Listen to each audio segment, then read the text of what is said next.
Peace, love, and prosperity. Mwah. Wanda, reconnect us to God, to ourselves, and back to the community.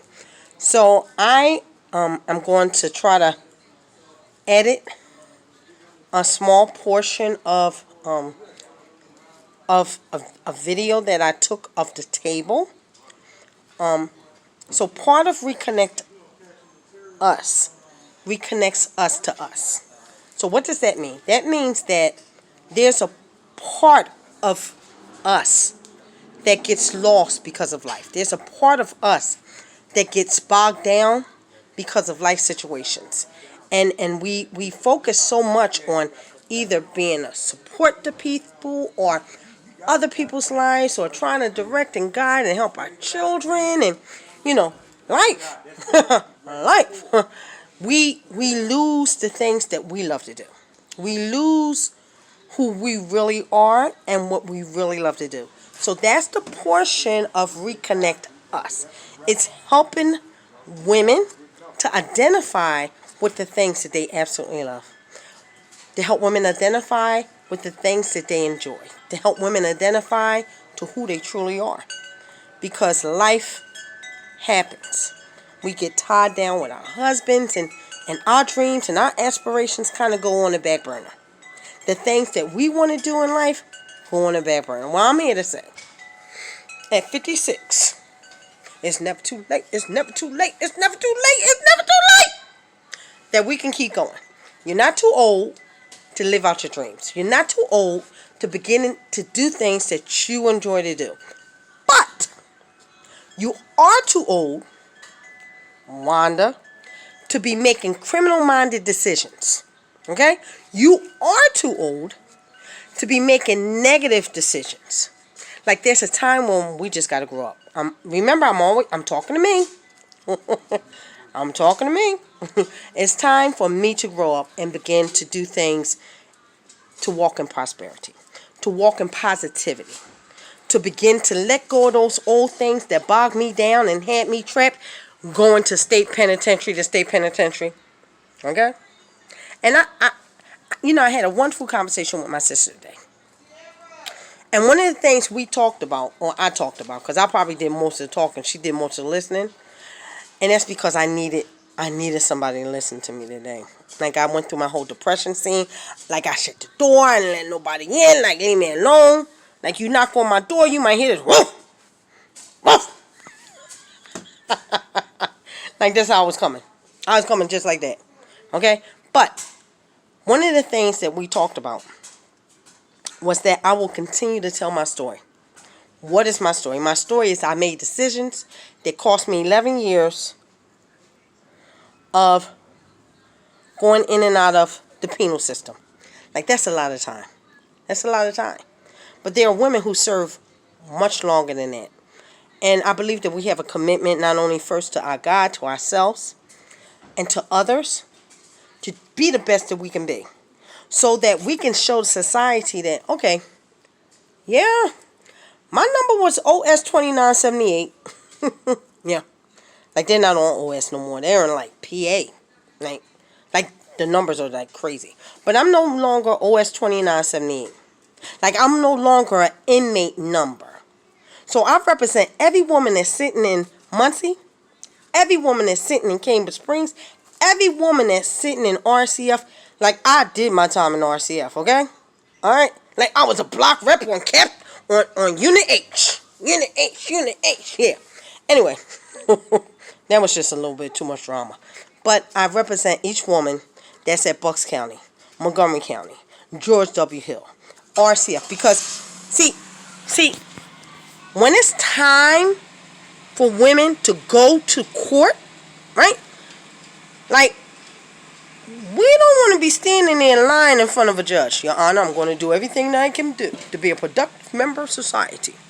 And as soon as we hit the bricks, we right back into the world of lies, deceptions, and criminal activities. Like, I represent the women who really want to do the right thing. I represent the women, if they were given a chance to come home, you will never see them again. Not in the penal system. Like, I want to be able to represent those who want to do the right thing. So, therefore, if I want to represent those who want to do the right thing, I need to live this thing. And I'm here to tell you, living this thing ain't easy. I'm here to tell you, every day I struggle. But then I think about sitting on that stainless steel toilet. Yeah. I think about climbing up on that bunk, that hard bunk with a 2-inch thick mattress. Right?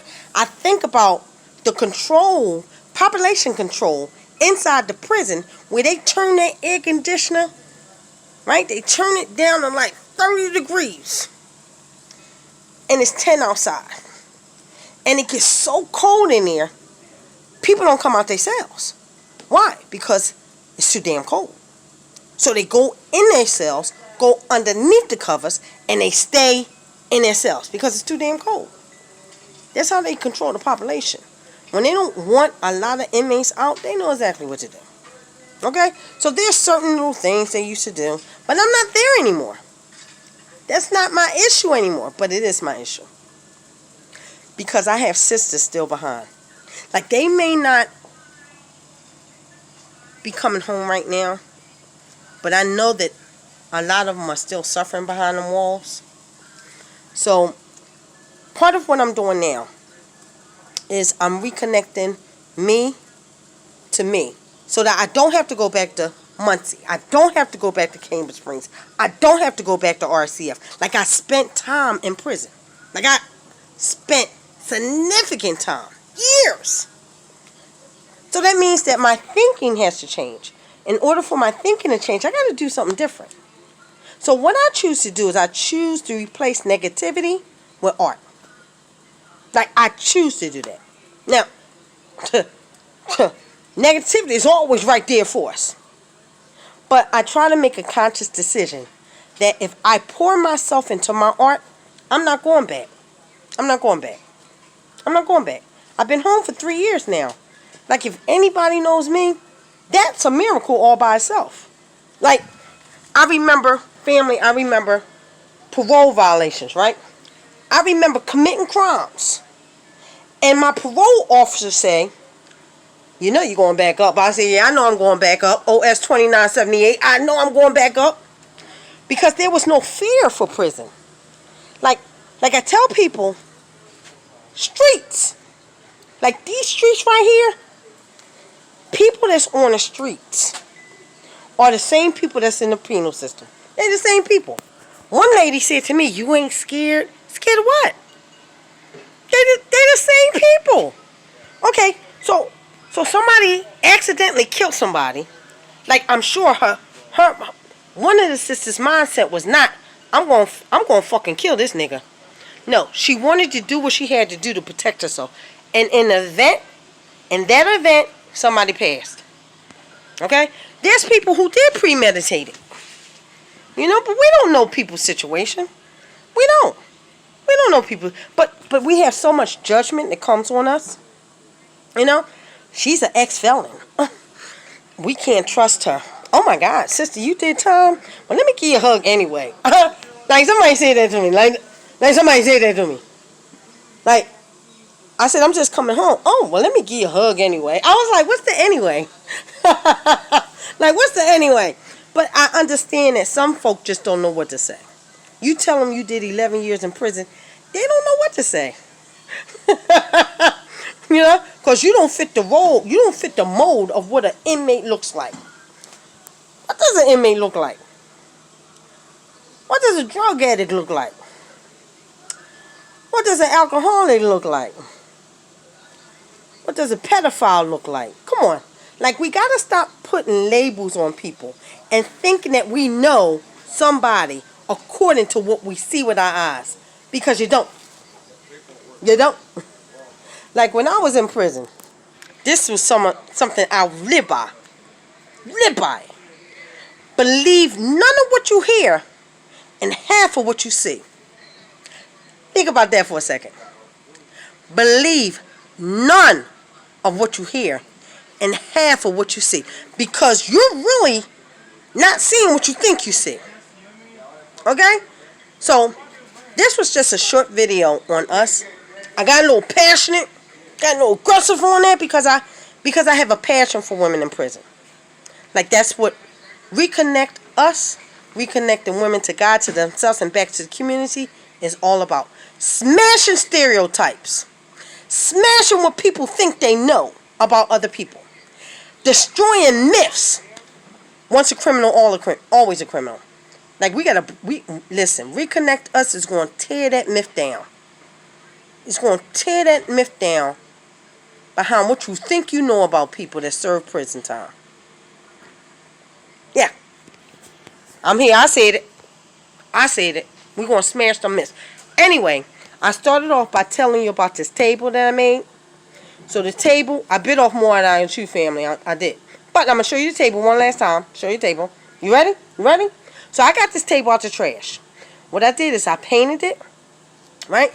I did something that they call grout. Grout. I use grout.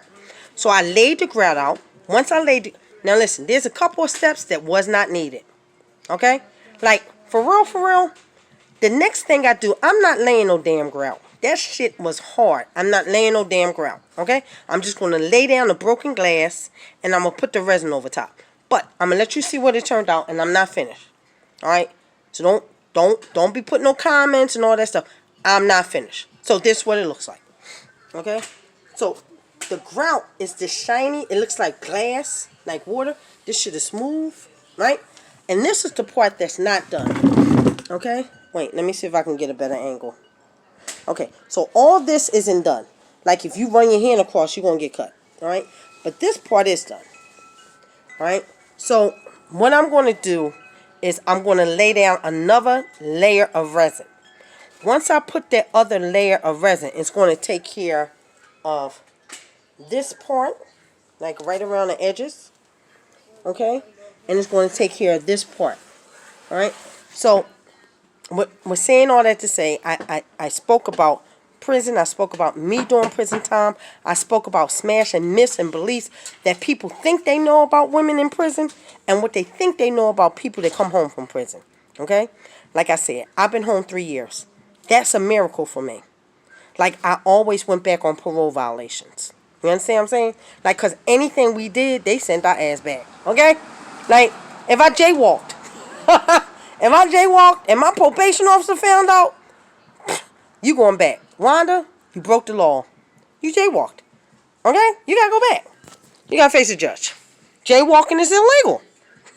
I'm just joking, y'all. I'm just joking. I never went back for a parole violation for jaywalking. I always went back for a new charge. Okay? So, like I'm saying, like I'm looking at my hair, that shit is nice, too. Okay, like I said, me being home for 3 years is a miracle. It's a miracle. I never made it past a year. Okay? So, not only did I walk off my state parole, I'm moving forward in my journey to help women when they come home.